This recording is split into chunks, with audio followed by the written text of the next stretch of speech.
That's all right. Hey, Greg. How you doing? You got all the mic. That's better. You look better rather than sideways. Technology, you know.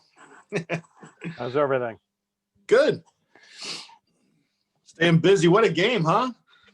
Yeah, boy. Army's missing a bunch of players, but they were leading into the third quarter.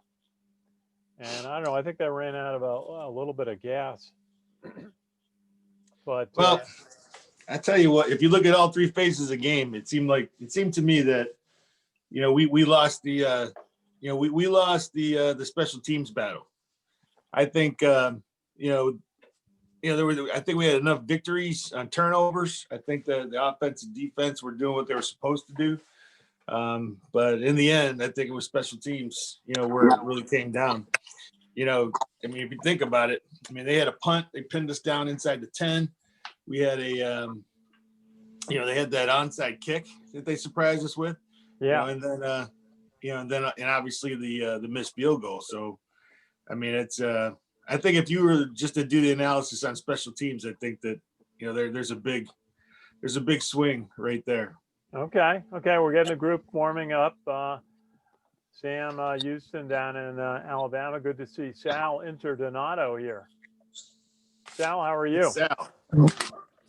Hey, what's up, guys? How are you? Hi. Good. Sal, Hi, Sal. maybe move your laptop a little bit to the side because we got a little bit of your desk lamp in. That's the way I roll, Ken. Sorry, man. That's it. That's what you're gonna get here. We're good right now. Okay, that's fine. Whatever works. Okay, who are we waiting for? Jack McGurk we got Sam, we got Steve, we got Greg, we got Richard, we got everybody. This is good. We got everybody. Hi guys. Richard, how are you? Richard, What's up, Richard? we're gonna go over Army's game and then we'll go through. I want you to go through the list of the bowl game results. Okay. Hey, Richard, is your camera on? Wait, what? Your camera on. I don't see you. Oh, you don't see my start video. Yes, now it's on. You are. Okay. Okay, it's a little dark, Richard. If you want to switch towards the light, you'll look better. Oh, let's see if I really want to thank Steve Chalu joined us for our pre-game show when we had a live feed from the Liberty Bowl Stadium. I thought that was kind of neat to be able to do. In the old days, you'd need to have a satellite truck to do that. That's right. Yeah, it was fun. Now, okay, I guess we're ready. We got everybody. Oh yeah, Conrad can't make it tonight. That's who we were missing. Conrad Crane can't make it. Okay, let me put us live on to Facebook.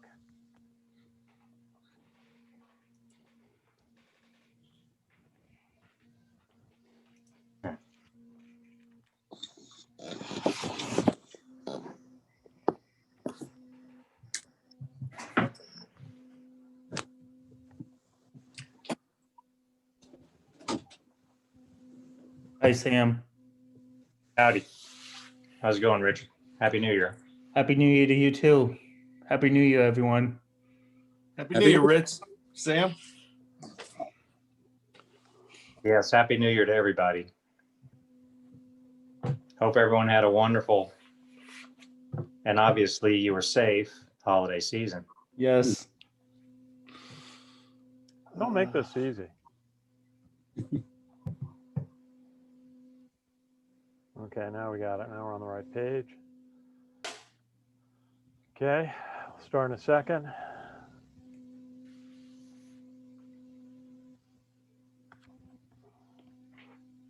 Okay, Zoom is connecting. I got to write a caption.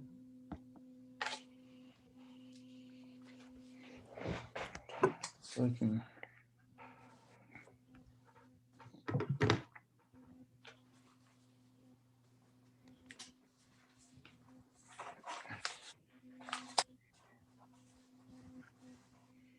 Is Steve on? Well, I'm looking. Yes, Steve is on. I am here. Oh, okay, Steve. Here you go for tonight. Ready? Oh, nice. Nice. Nice. Yes. Still got a couple of the holiday supply remaining here. Very good. Almost. What was your pregame beer of choice at the bowl? Wow, the options I had a Bloody Mary at the hotel, and the options at the Liberty Bowl were very limited. I mean, very limited. So I ended up drinking Miller Lite. And just kind of stuck with the Miller Lite. It seemed to be the best of the choices. Was that a Richard Miller Lite or was it? No. Nope. No. Okay. Very good. Very good. It was Those dad jokes. I love it. Yeah. it was a huge blessing though at the game that the rain magically tapered off and stopped just as the game started and never came back, and that was great because that made the weather tolerable, especially when you were trying to get on the jumbotron and jumping up and down when they played jump and stuff like that to keep yourself warm. Okay, here we go, guys.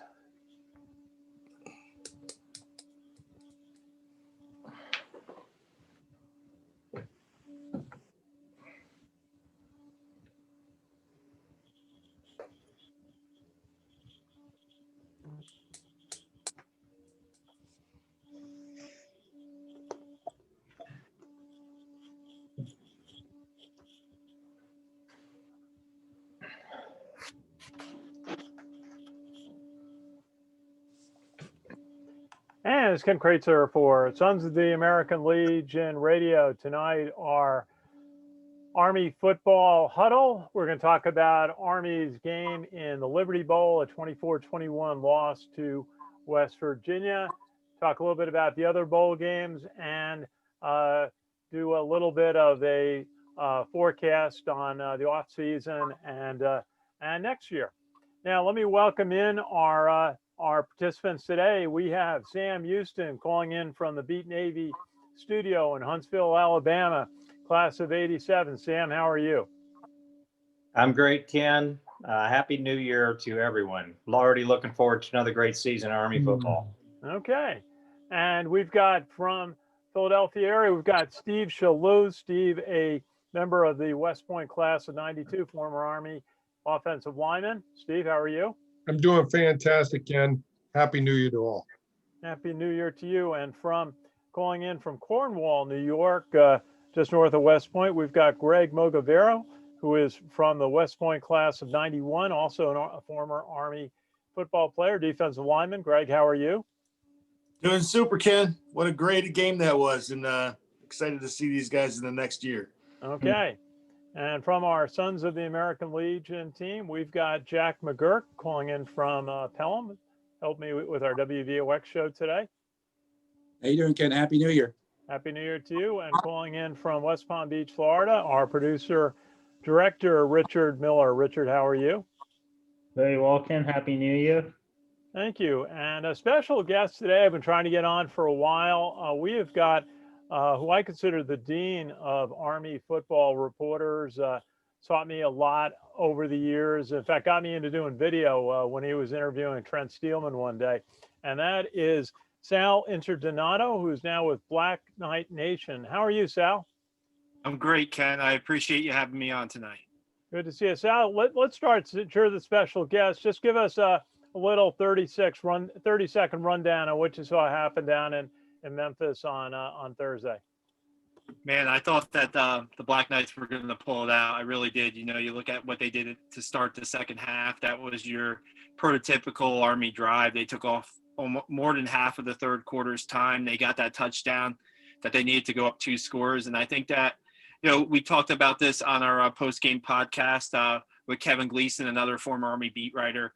You know, it just seemed like they might have ran out of gas a little bit toward the end there offensively, I think that, you know, they just West Virginia seemed to have a lot of answers for the offense. And, you know, the most Army moved the ball in the fourth quarter a little bit when they needed to at the end, but just couldn't get that one play to get them either in closer field goal range or or just maybe even a touchdown. I think that the defense played very well. I think you look at, without having John Radigan, the job that Spencer Jones did should absolutely be noted in that game as a freshman making this first start. I thought the defensive line played pretty well too. I just think that, they were just missing a player or two on offense, and they probably would have won. They probably would have been bowl champs. Yeah, and certainly there were players out.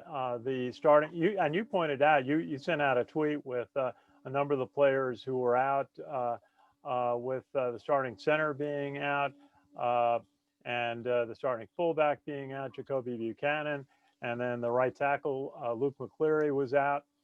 So you were on top of that. John Radigan was out, of course, and Jeremy Lowry was out too. So you were right on top of that.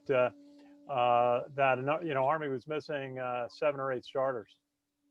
I have to give Dean Darling the credit for that. The radio voice of Army football. I mean, he had that information. You listen to the pregame, and then of course you could check a couple guys out. But I had no idea that many number of guys was going to be out. I thought maybe a couple guys were going to miss this game due to COVID issues.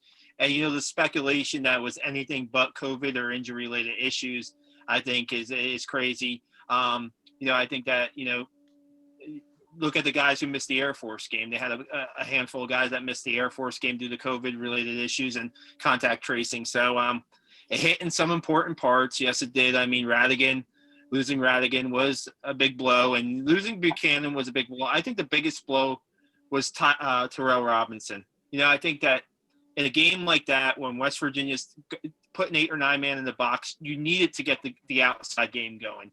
You even need to throw a short pass or something like that.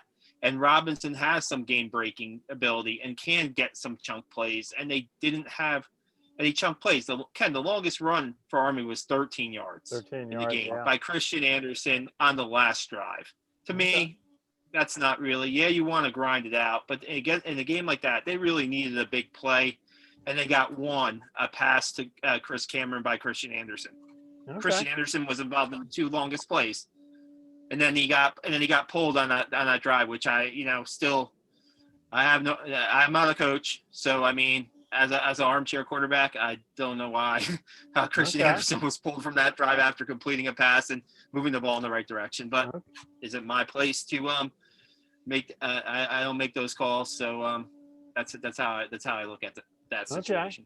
Okay. Now let's go around the huddle, and let's go. Sam Houston, you were at the game. What did you see in person? Well, first, I just want to say it's an honor to join the huddle with Sal, because I've been following Sal's writings for many years now, as I'm sure so many fans and alumni of Army football have been doing. So thank for all you do, Sal, because we sure do appreciate it. And it was your tweet that made me aware of the players that were out, because while I watched the game, I was blissfully unaware of so many players on the starting rotation that were out on both offense and defense. And had I known, I might have been a little more tempered in some of my critical moments during the game, because Army certainly was battling, but it's so frustrating to watch them on offense. And we knew coming into the game it was their Achilles heel. And last week on the huddle, Steve and I both were in abundant agreement that what Army needed to do was run the true triple option, to get the ball out in space to the outside, to get 2-on-1 and 3-on-2 situations to the outside with the opportunity to pitch the ball to the outside, because we knew coming in that West Virginia, with their 2 brothers playing on the inside and their plan to stack the box with 10 and 11 players, the way that you make them honest and get them to back off is to get the ball to the outside. So lo and behold, Robinson wasn't even in the game. West Virginia figured out real quick that every time Tyler was in, Army was not going to pass. So therefore they stacked the box, and it wasn't until Anderson started rotating in that there were some plays put into the mix that got them a little more honest, and a couple of big gainer plays that kept some drives alive, or at least kept us in the opportunity. where the defense is concerned, hats off. They really played an outstanding game, shorthanded.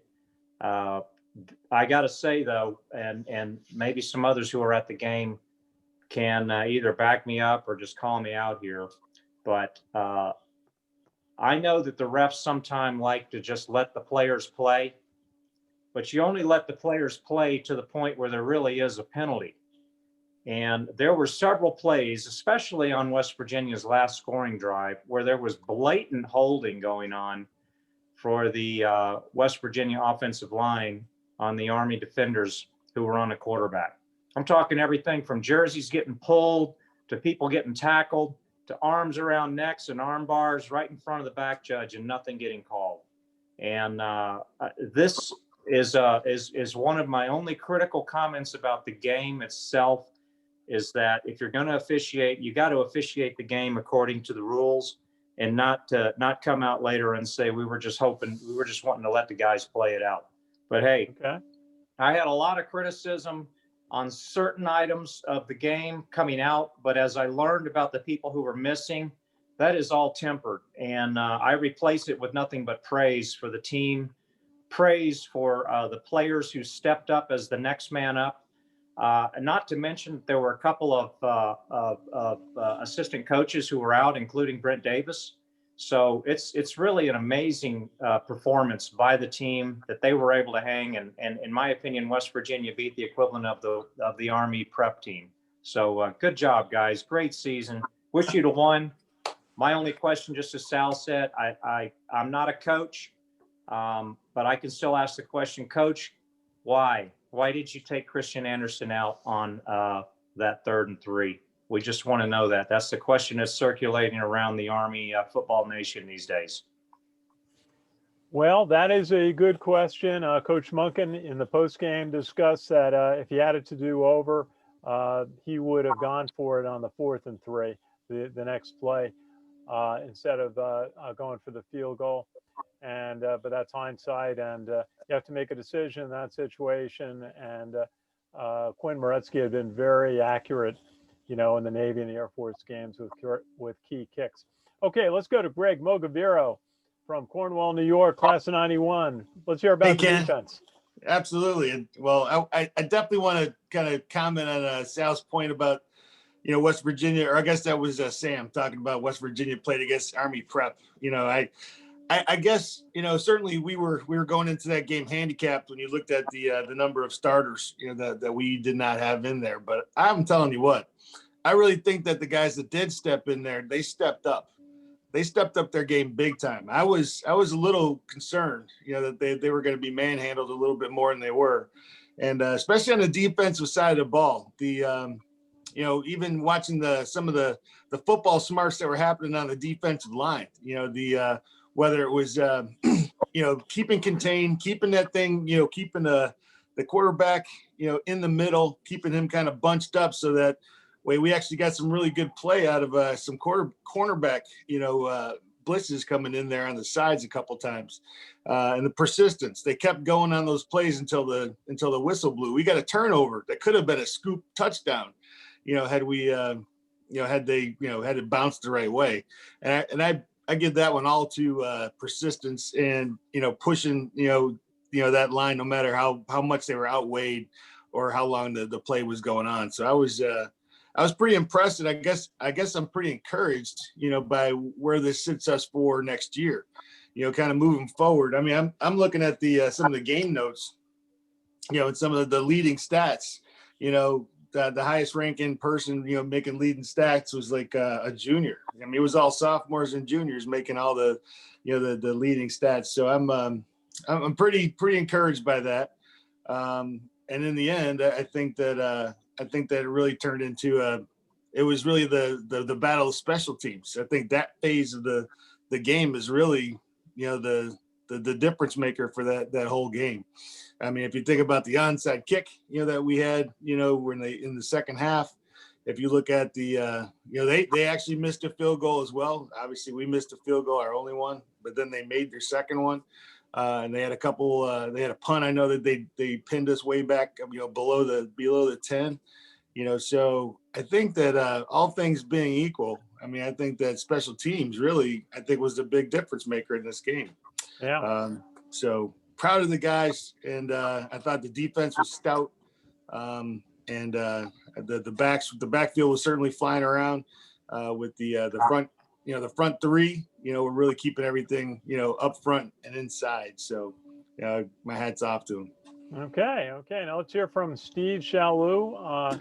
Get the view from the offensive line. There were some.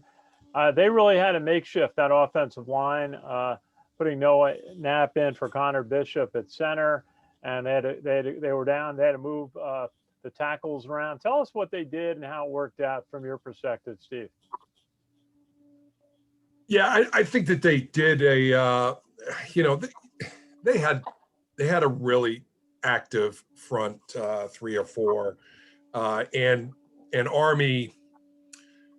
There were some penetration issues. There were some cut off issues with the defensive tackles that they didn't get the backside pursuit. They ran us down, and we don't have the luxury once we get off schedule. We don't have the luxury of 2nd and 10. That's not good for us. Third and 8's not good for us, especially when, as Sam mentioned, we weren't able to get the ball outside. So if we got off schedule, and it was only a matter, and our odds decrease as time goes on. Our odds of staying on schedule, that talented of a defensive front, and us being patchwork across the front, the odds were against us that there would be a negative play or a zero gain play that was going to put us in a 2nd or 3rd and long. So, I think they admirably came out and played their hearts out. A lot of what Sam said, and as much as I don't want to agree with Mo ever because he was a defensive lineman, I'm going to agree with him today. The future is really bright. It's going to be interesting. I think the game within the game, with the ability for us to kind of say that this was just a JV year for everybody. Everybody gets a do-over. To see if we have some people come back that may have a mysterious surgery that keeps them out next semester and makes them a December grad. Who knows? I mean, these are things that could happen. I've talked to people possibly that think maybe that ought to happen, but it'll be interesting to see how we move forward. We have to address the quarterback situation.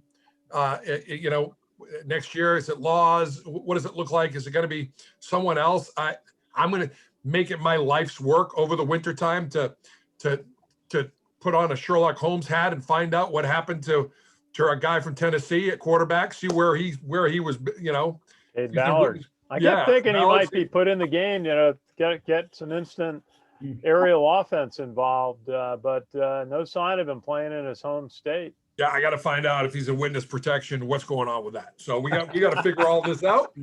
But the overriding thing is, listen, we came out.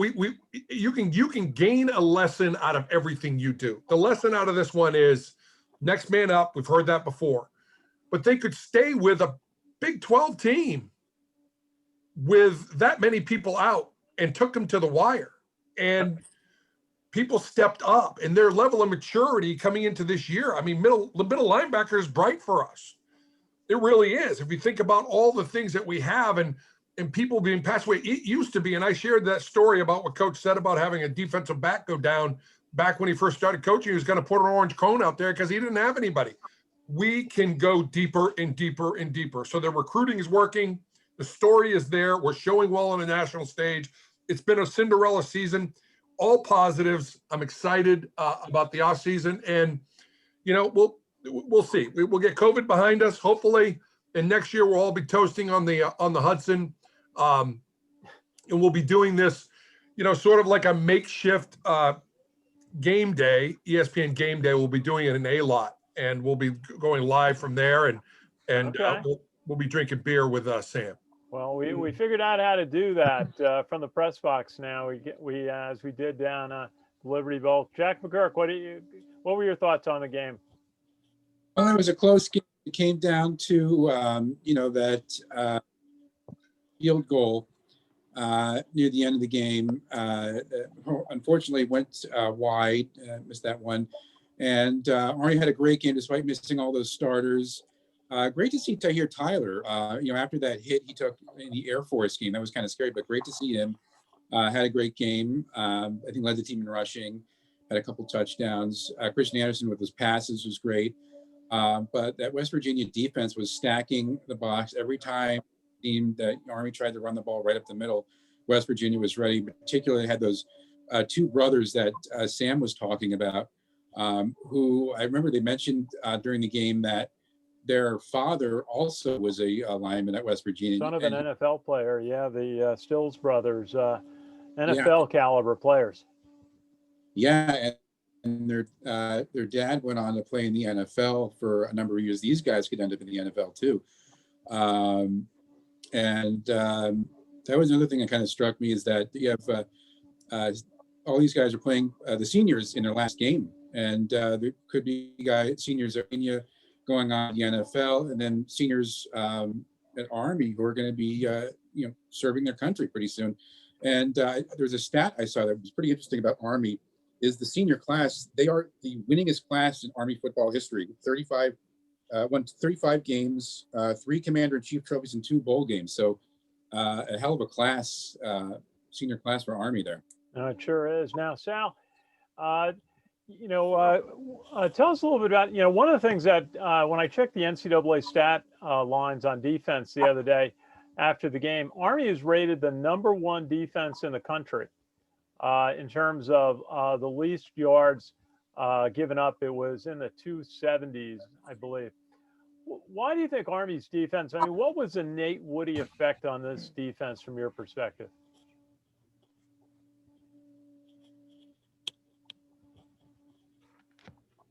There you go. Talking to a couple of players, it really was simplified. I remember I talked to Markel Broughton during bowl week, and he just said he kind of made Coach Woody in his first season, didn't really make it too complex, and they had a really rallying cry basically from the first meeting. It was probably in the spring. For some reason, they broke every huddle or every practice defense with broadaxe, and that was their kind of I guess, to me, when I think of that they want to be sharp and be on point in their jobs and just individually do their jobs to make the defense be successful. And I think that's what you had. He played to the team's strengths, and he got some really outstanding performances, as we spoke about this from the season. A guy, you always think that the offensive lineman or defensive lineman don't get the credit that they deserve. And I think that Nolan Cockrell has to get a lot of credit for this defense this year by playing that nose tackle, playing the majority of the snaps at nose tackle, and really against Air Force, kind of controlling that line of scrimmage in the middle there. He just did an unbelievable job. He's a kid that was recruited to basically play a defensive end spot and put on some weight, and just this was his first year starting, and you got to give a lot of credit to him. You got to get a lot of credit to Coach Woody. Talked about the defensive backs. How many different corners did they play this year? 5 or 6, 6 or 7. I lost track. I thought Julian McDuffie was really good at the beginning of the year, and he turns into basically a 6th defensive back by the end of the year. Javari Bordeaux really comes up big toward the end of the season, and it took him a while to get going this year. So, and like Sam and Steven mentioned, this is a young team. Who are the senior starters on defense? West, Radigan, and Lowry, pretty much, and Bordeaux when he's healthy. On offense, it's basically the offensive line, and some of those guys were banged up, during the season. So you saw Jordan Law, you saw Connor Finucane, you saw Mason Kolinchek getting some really important reps, and Dean Powell that are going to help for next year. So you don't go into the spring thinking, oh, we just lost 4 starters. What are we going to do on the offensive line? You have guys returning with experience. So, I think the one thing that I could say about this season is unexpected with the results and the record. But when you come down to it, I think that they still need a win over a Power 5 team, a middle to upper level Power 5 team on the Monken resume that maybe they'll get a chance to get next year against Wisconsin. Yeah. Well, that will be that game. They have another opportunity going out to Wisconsin. Hopefully, they'll be playing in front of 80,000 people out at what is it, Camp Randall Stadium. Actually visited there before they enlarged it yet again. So that'll be an interesting opportunity on another big stage in their Big Ten tour. Hey, let's give Richard Miller a chance. Richard, tell you what, why don't you go through the bowl game results? There were a bunch of games canceled, but why don't you run through the games, the results? Okay, Kentucky beat NC State in the Gator Bowl 23-21. Kentucky's 5-6 on the season. Indiana lost to Ole Miss. Ole Miss 26-20 over Indiana in the Outback Bowl. The Fiesta Bowl 34-17 victory for number 10 Iowa State, their 9th win on the season. Texas A&M 41-27 over number 13 North Carolina. That's in the Orange Bowl. The Peach Bowl had number 9 Georgia 24-21 over number 8 Cincinnati. Georgia's 8-2 on the season. That was Cincinnati's first loss of the season. Northwestern, number 14, 35-19 over Auburn. Northwestern finishes the season at 7-2. Alabama beats Notre Dame in the Rose Bowl, one of the 2 college football playoff semifinals. Alabama is 12-0 on the season. Notre Dame is 10-2 on the season. Alabama and Ohio State will be playing in the championship game as Ohio State, number 3, improves to 7-0, defeating number 2 Clemson, which is now 10-2 on the season. Alabama and Ohio State will be playing each other in the championship game. You know, Richard, we're all going to be wondering who you're going to pick in that game. We're going to hold off on that. Yeah. But Richard has this uncanny ability on forecasts. Now, I appreciate maybe we should go through a little bit in the time we have left. Some of the outstanding performances that you saw from this Army team. We talked a little bit about it last week, but certainly the 2 wins over Navy and Air Force at home will be games for the ages that people will talk about as long as Army football matters. And some of the great performances, certainly John Radican on defense really stood out, and just a number of players on offense. Let's see, Sam. What stood out for you this past year? I think that what stands out to me most about this team this season is that I can't necessarily single out any players for one single amazing performance in any given game. This whole season was a team effort, probably more so than any team in the Monken era. That it was a matter of next man up, whoever's starting, whoever is rotating in, do your job, don't flinch. And it happened on offense and defense. I would say more so on defense, because I think the biggest surprise to me has been how well the defense has played all season long.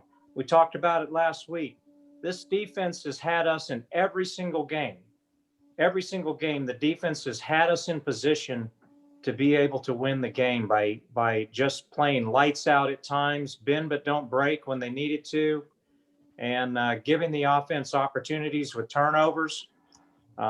Special teams, Army, another stat, Army led the nation in block kicks. And I can't remember a time where that was the case for the Army team. So this particular year has truly been the year of the team. And some actual moments from the season that I think are going to go down as highlights that people will remember forever. One will be shutting out Navy, because that comes once in a generation, I guess. And it was beautiful. Just as we talked about after the Navy game, I'd rather watch Navy put up 0 points and get shut out than have a blowout over Navy, because that was a beautiful thing to happen. And then there was the 16-play 80-yard drive that won the Air Force game. When the chips were down, the most important drive on offense for the entire season came down to those last 5 or 6 minutes of the Air Force game, where it was winner take all and the offense delivered. And that's going to go down in Army lore as just one of the greatest drives in Army history. It'll rank up there with the 99-yard win over Navy back that Feinstein wrote A Civil War about, which was just one of the most incredible drives, if not the most incredible drive in Army history. So team is really what sticks out to me. This was a team effort. It was a team effort all season long, and I'm going to remember it as team being the highlight. Okay. Let's go to Steve Chalu. What was a moment or a player that really stood out for you? So I would say the moment, well, the thing that I was most surprised with and the most taken with and the most improvement would be special teams for this squad. You know, we've got a punter that probably could kick in the NFL. We've got a kicker that actually can. We have a shot when he goes out there to kick a field goal. And our abilities with special teams have been fantastic. I mean, the pressure you take off an offense in the Navy game when you can kick a couple of field goals like that, to know that you don't have to go for it on fourth down and you can get some points on the board and rely upon the defense that Sam talked about, gives you a lot of confidence. That's not what we've ever had like this. I mean, it's sometimes it's a comedy of errors out there when it comes to special teams, and they were lock solid all year long, even missing that last kick in the bowl game. It take that even out of the picture. So I think special teams, and that's the health of your team. If your special teams are tight, if your special teams are good, that's your next year's starters. Those are the ones that are moving up through the system. They're cutting their teeth. They're learning their trade on the special team. So if that's looking bright, then the future is bright for us. So couldn't be more proud of the team. Couldn't be more proud of the special teams. And I'm going to, turn this back over probably to Greg. He's going to talk about the defense, but what are you going to do about that?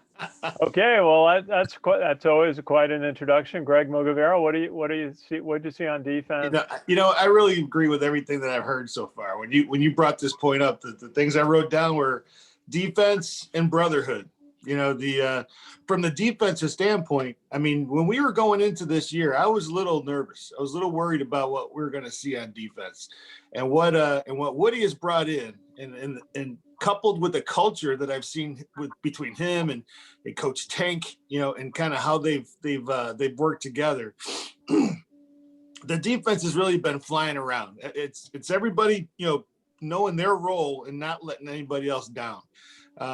There have been times where I've watched our defense and I just had to shake my head on some of the missed assignments or blown contained, but I'll tell you what, these guys were stout all year. And so the defense, as far as a part of the game, that was probably the thing that really impressed the heck out of me. I was, as far as a player, I was really happy to, just kind of the whole story that we've been watching with, with Markel Broughton, and some of the, with the 2020, and all the things that we've seen from, everything from, fighting COVID and isolation, quarantine, and then, civil unrest. And I'll tell you that it's, we all kind of look at, football as a way to kind of like block that out and not think about that stuff. But, those guys were all going through that at the same time, and feel a lot of pressure, and to see some of the stories that they were able to use in order to not only bring that team together, but also to kind of lead their peers and engage the rest of the core, I thought was, pretty special. And then to see him, perform the way he did, even during that bowl game, but for this, entire year, I think he meant a lot to me, watching what he did. But then, and I just want to finish it off kind of echoing with both, Sam and what Steve said, as far as, brotherhood. These guys have built a culture, and I have an advantage point to kind of watch it, really kind of gelling within the coaching staff as well. They're really walking the talk. It's not just it's not a lot of lip service. They've built a culture, and a sense of brotherhood, within the team, that is, I think makes every one of us proud that have ever, donned the uniform, in the past. And they're playing within like the Marines call it the yellow and the red. you don't see them kind of lose their minds out there when things don't go the right way. They're not kind of, shooting over the stress curve. They're actually, staying poised, playing smart football. And a lot of times you see them just having fun, and that's also, I think, a good hallmark, of a team, where you see a brotherhood come together, where they love what they're doing and they're committed. Just their, another example would be their, the team vote, the team decision. The captains come together, the seniors come together and say, you know what, we don't know if we're going to have a bowl, but before we even know that we have a bowl, we're going to stay. We've decided, we're going to forego leave. We're going to forego vacation. We're going to stay and practice, prepare for whatever comes up next. The athletic, the Department of Athletics came through for them and found them a bowl game, and they performed. But even before that, just that type of grit, attitude, and dedication, is just gives me shivers. So absolutely, what a job! We got to compliment Mike Buddy, and Bob Beretta for the job they did putting a schedule together. I remember that day in mid-August when literally by the hour games were getting canceled. They were down to 3 games, and even Air Force was questionable. But Bob Beretta did the work to put a new schedule together, and having a partnership with CBS television network helped. Jack, any quick thoughts? Highlight for you this year? Oh, definitely. Offense and defense. What was interesting, I'll start off with offense, is that Army was playing with a stable of quarterbacks. So every single week we had the same question of who's the quarterback? Who's the quarterback? Even going next season, we're going to ask the same question, who's the quarterback? But despite that, every single one of them stepped up, played really well. Cade Ballard, Christian Anderson, Tahir Tyler. It really amazed me, Tahir Tyler, in the Air Force game, he left early at one point because he had a bloody nose. Then he comes back in the game, takes that really hard, scary hit to the head. But then he came back in the bowl game, played very well then. So that stood out to me. On defense, the big moment that stood out to me on defense was in the Army-Navy game. First of all, when Cedric Cunningham came up with that touchdown-saving tackle, and then the Army defense had that huge goal line stand, keeping that shutout and keeping Navy out of the end zone. That was a pretty impressive play by the Army defense. It was amazing. I looked at a stat here. The Army defense in the last 2 minutes of all the games this season, they gave up a grand total of 0 points. So it was an incredible season for the Army defense. They learned how to complete the games. Yeah, that moment on 3rd down in the Navy game, John Radican grabbed the Navy quarterback on the 1 yard line, kept him from extending the ball over the goal line, was just an amazing personal effort that he made on that play. Richard, any comment on your favorite moment of the season? My favorite moment of the season, it would be beating Navy in the Army Navy game at Nike Stadium. I think that moment right there, Army was playing in their home stadium in their biggest game of the season, besides the bowl game. They clearly had to win that game. That was on their own stadium. That was, I think, the most pressure packed game. Besides the game against Air Force, the most pressure packed game was the game at home against Navy, which they had to win, and they did come out on top. Absolutely. I mean, they knew that game may never happen again where they're going to play Navy in Mikey Stadium, and they did not, and they wanted to win that game. And I have to go back and compliment everybody at West Point. We've been covering, and Sal, same thing, has been covering Army football 10, 12 years, and I've never seen a game or a game day where there was so much going on at West Point between 3 different television groups doing national coverage.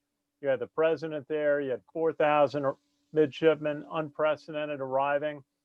Unfortunately, we didn't have spectators beyond that, but I think everyone at West Point really deserves credit for managing that game day with so much going on and built into it. Sal, what are your thoughts about the season? I just have a couple quick highlights that I think that something that gets overlooked is the Texas San Antonio game. When you had Cade Ballard and Tahir Tyler split the quarterbacking duties, and you didn't really know what to expect because neither had played quarterback before in a game. And I think that was a big win for them on the road. The other moment came in the bowl game. Mike Johnson. Tyler scores a touchdown this, third of the game, and there could have been a skirmish. It could have got ugly. People are pushing, shoving, and Mike Johnson just grabbed Sandon McCoy. He grabbed Chris Cameron. He pointed to the sidelines. He told everybody, get on the sidelines. Basically, probably said, we don't want another Armed Forces Bowl happening. I thought that was great leadership by Mike. I think that Mike Johnson is one of those unsung heroes that you're not going to hear a lot about this season, but he's definitely – that really showed that his leadership, and Monken has talked about the leadership of this senior class and these captains all year long. That really that was the highlight of the bowl game for me, seeing that play and seeing just up front Mike Johnson's leadership. He'll be graduating from West Point soon and become an officer, and I think the U.S. Army is in pretty good hands with a guy like Mike Johnson. Yeah, Mike Johnson's going to commission into infantry. They gave him his branch envelope right on the practice field in December, and what a great guy to watch grow. And yeah, boy, he used poise in that moment.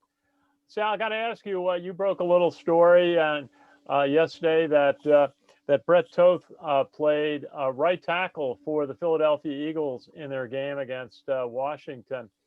I didn't get a chance to see it. How did he do in that game? Did you see?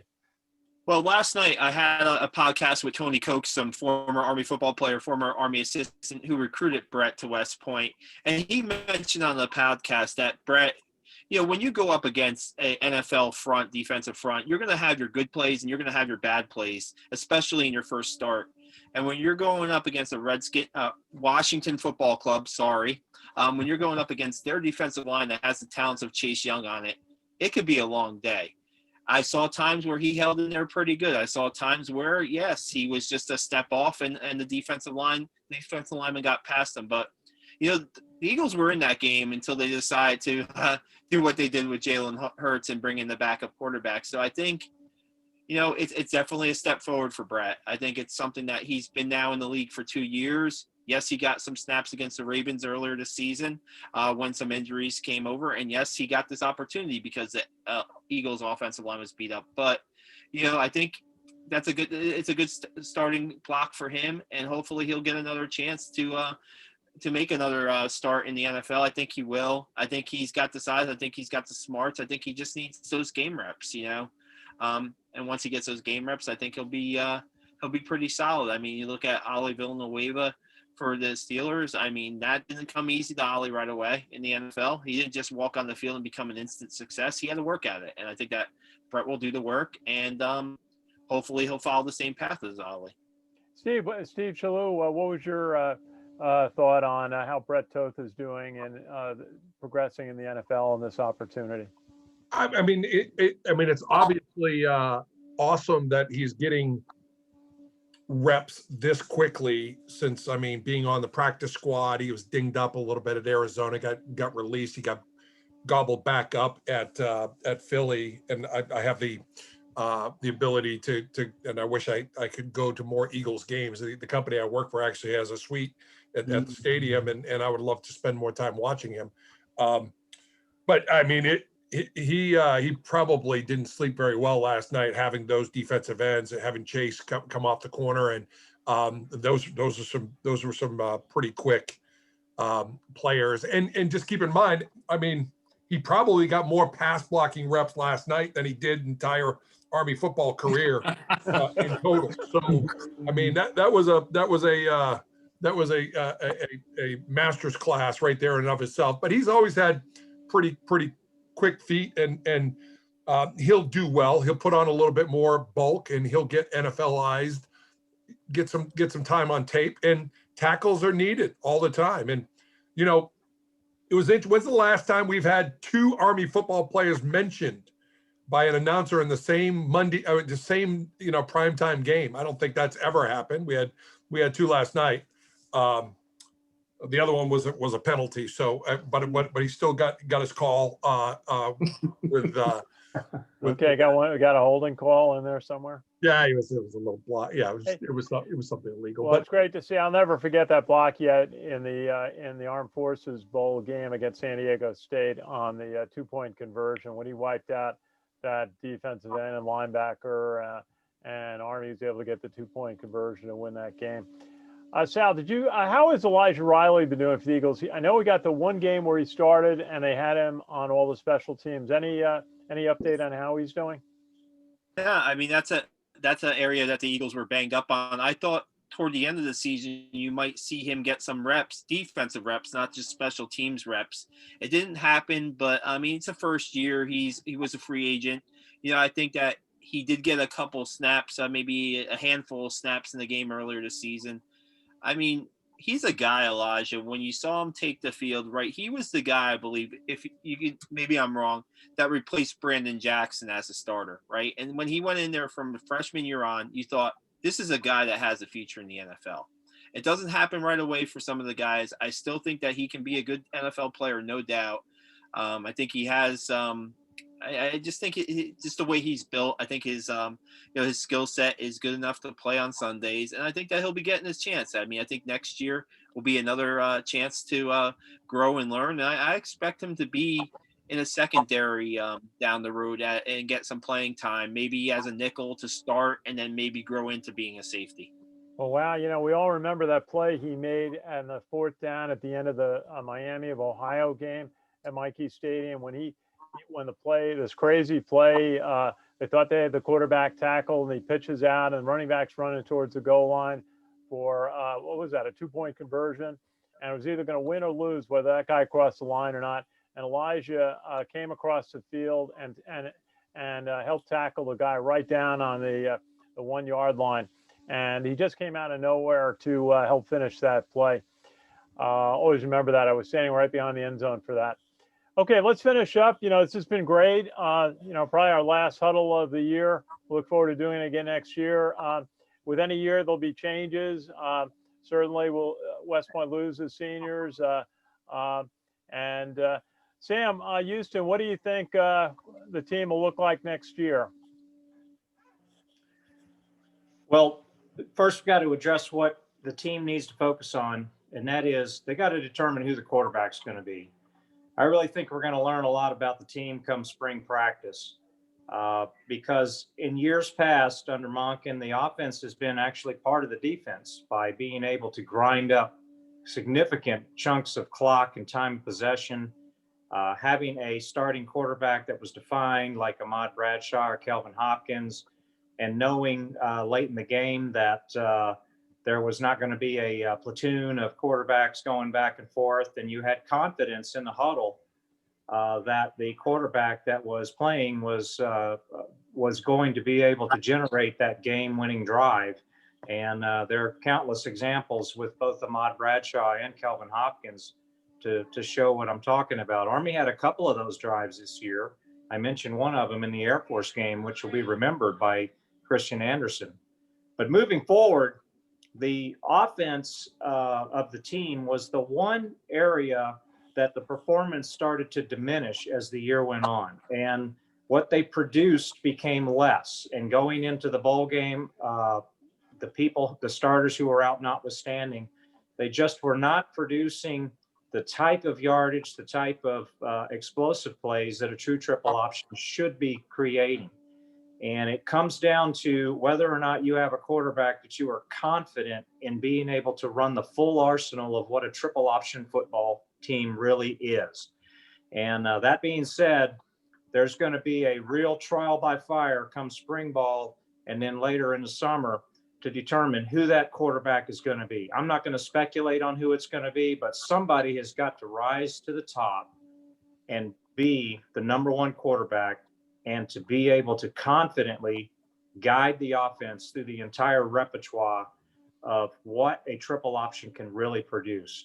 As far as defense, Nate Woody's got it under control. Special teams, they really have been the special forces this year. They have really risen to the top, to the cream of the crop, to be able to know that if we're in a game that's tight and you need that one special teams play, we've got the team that can do it. So I'm very confident with the number of players that are returning. As long as the coaching staff can stay intact. I think we lost our strength coach just in the past 24, 48 hours to Illinois. So we've got to keep some continuity on all of the assistant staff and work it hard in spring ball. What I think we're going to see in the fall, I think we're going to see the same production from defense and special teams. But what we are going to see is we're going to see the offense get back to what it was producing under Ahmad Bradshaw and under Kelvin Hopkins in 2018. And that is an attack that owns time of possession, owns the rushing title nationally, and generates consistently long, time-consuming, demoralizing drives on the opposing team that just keep the Army defense off the field and keep the opposing offenses off the field. I'm looking forward to it, and I can't wait to find out who the starting quarterback's going to be. I think Coach Munkin is too. It's going to be interesting. Steve Chalu, one of my observations and as based on one of the things Sam has been saying is Army became very dependent on the quarterback running the ball himself almost half the time later in the season, and I think that caused an injury problem, as well as the defenses focusing on which way the quarterback was going to go. What do you think Army has to do to on offense next year? Well, I think I'm probably going to go on Groupon and get something for Coach to relax on, worried about getting that ball outside. I say that tongue in cheek. I know that he's worried about putting the ball in the turf, and rightfully so. But we've got to get more confidence in that. But bottom line, the offensive line is going to lead the way for this team, no matter what. And that's where it's going to come down to getting in the weight room, staying healthy, bulking up, working on quickness, working on getting the team together and building that identity that when it comes down to 3rd and 3 or 4th and 1, that you're looking over to Coach and saying, run it up my butt because I'm going to dominate the point of attack. And if they each have that mentality, it doesn't matter what's going on because you're going to dent the defense. The quarterback's going to already be 2 yards down the line of scrimmage by the time he has to hit his pitch key, and we're on schedule, and we have to stay on schedule. We just didn't have the confidence this year to stay on schedule, whether it be the fullback, whether it be the halfback, whether it be the quarterback. We didn't stay on schedule. So the offensive line's got to take that charge. Connor Bishop right there in the center has got to take this team on his shoulders and set themselves up for success. Or come spring ball, that defensive line is going to hand it to them, and they're not going to get anything done. So they've got to get in the weight room. They've got to get better. Okay. Greg Mogaviro, what do you think? What changes would we see going into next year? I think from a defensive perspective, I think we're going to see I think Coach Woody's going to get an opportunity, to actually to mix it up a little bit. I think just like Sal was saying when he was talking to Markel, is that he kind of kept it basic, this year, kept things straightforward. I think given the fact that he's going to actually get another pump on most of his starters, a lot of people returning, I think he's going to be able to add some wrinkles in there that are going to present some challenges for some of our opponents. And then up on the defensive front, I think you're going to see with Coach Tank. I think you're going to see.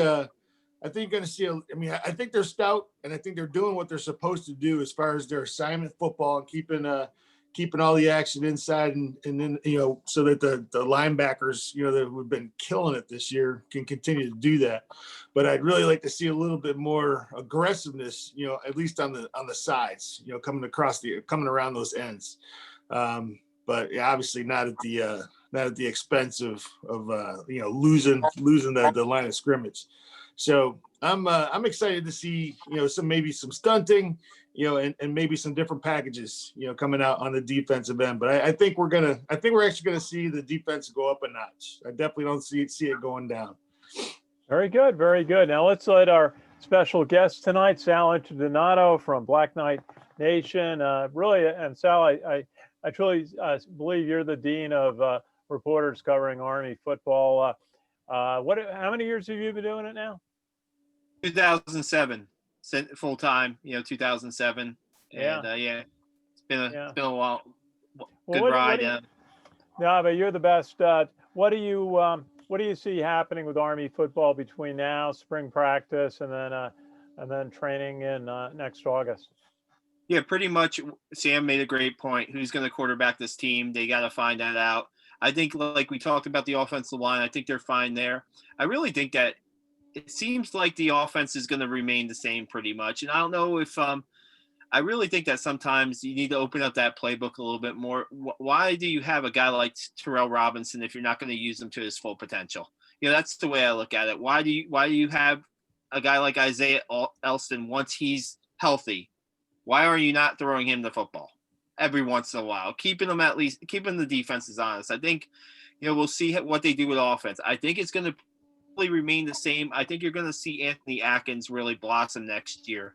I think if Anthony can stay healthy, I think he's just a different kind of fullback that they've had at Army, and that's including like a Darnell Woolfolk and an Andy Davidson. I think he's a little bit more athletic and a little bit bigger than those guys, and I think that he can be a really special player in 2021. That's a guy I think you want to keep your eye on for 2021 on the defensive side. I look at a guy like Andre Carter. When in the world has Army had a 6'6", 250-pound outside linebacker play in the space that he can play in? I think that he can be a really special player at West Point. If he gets better, this defense goes up another notch. I think those are the two guys I really look for on both sides of the ball to take some jumps and to really have good seasons in 2021. Yeah, boy, all those blocked field goal attempts, point afters that Andre Carter was involved in. What a contribution. Jack McGurk, what do you see? What would you hope for Army football going into next year?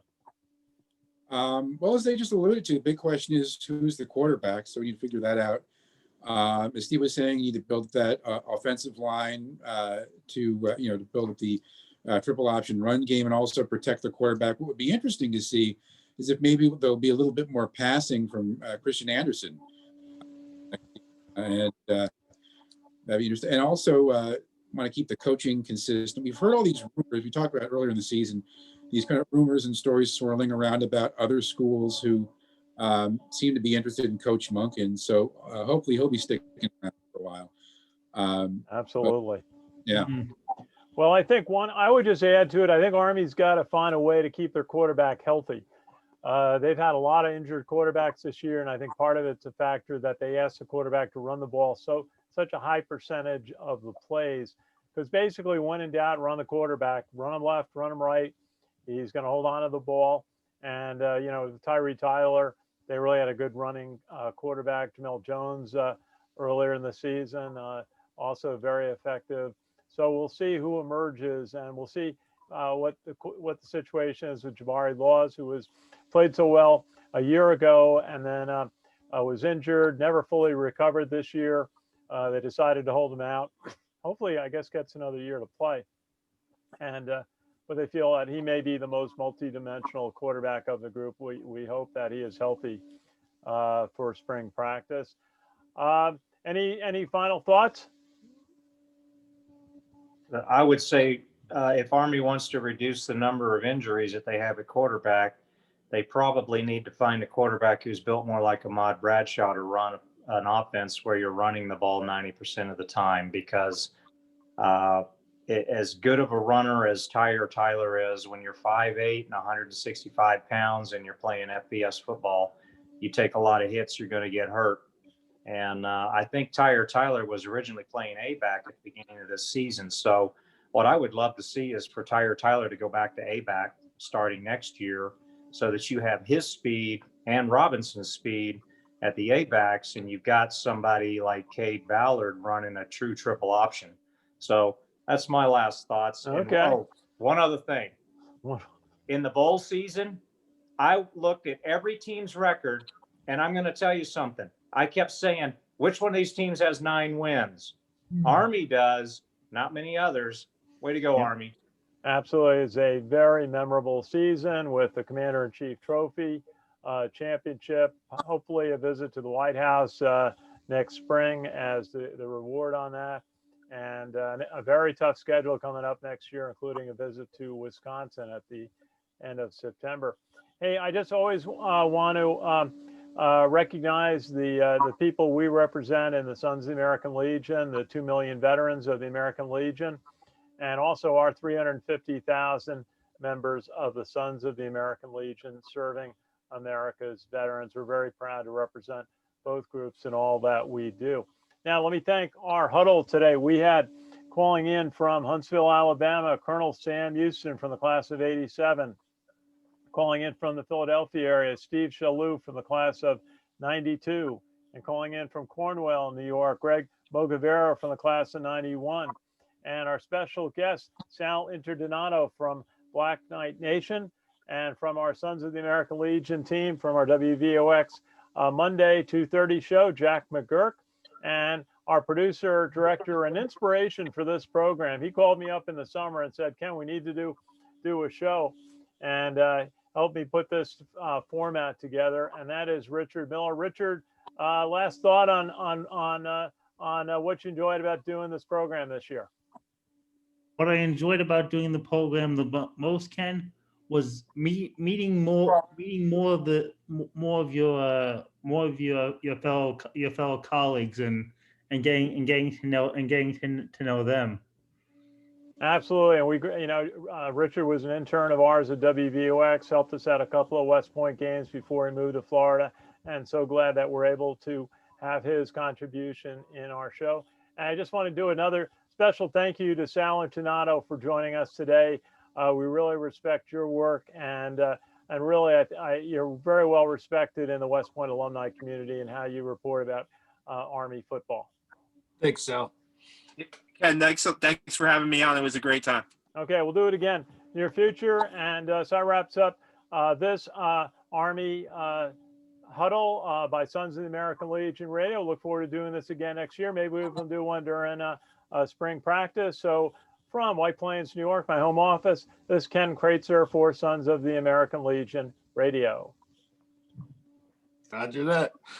Hey, Maybe. Wow. Hey, we didn't Okay, do a we're done. prediction on the national championship game. Yeah, Rich owes us the prediction. all the national championship game. I'm going Alabama. Oh, God. I'm thinking Alabama by 2 touchdowns. Whoa. Oh, wow. Well, now, boy, I'm really worried for Ohio State Nation now that Richard has picked Alabama in this game. You've just caused a massive sigh all across the state of Ohio, Richard. Your forecasting ability. Okay, well, this was good. It was live. I think we had 18 people or 19 people live, which is more than we have. We sort of got into a routine. I think with the Monday night 7 o'clock, we finally figured out how to go Facebook Live on this. It took me a while to figure out how to hit the buttons right, and it worked out well. So anyway, I really just want to thank everybody, Sal for joining us tonight, and Steve and Sam and Greg and Jack for helping, and Richard for you're really the inspiration. I wasn't going to do this until you called me up that day in August and said, Ken, what can we do? Yeah. And so here we go.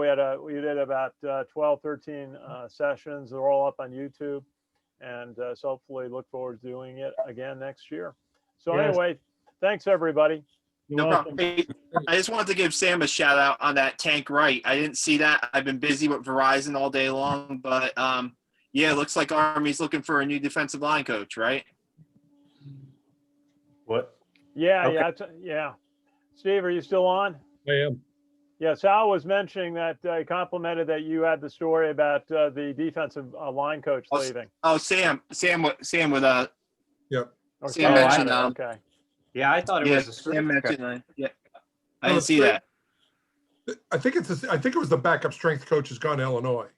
Yeah, that's what I saw was the strength coach going to Illinois. Oh well, no, I saw it on Twitter just now. You can't see my phone, but this happened yesterday actually. Tank Wright is leaving? Tank Wright is going to be the football, because that's what he did at Michigan. He was a little bit more of a strength and conditioning coach before Nate Woody brought him up as kind of a grad assistant type guy. So he was more known in the weight room than he was position. So he is now the strength and conditioning coach at Illinois. He's the head guy. Ah, okay. All right. Well, then Yeah. So you're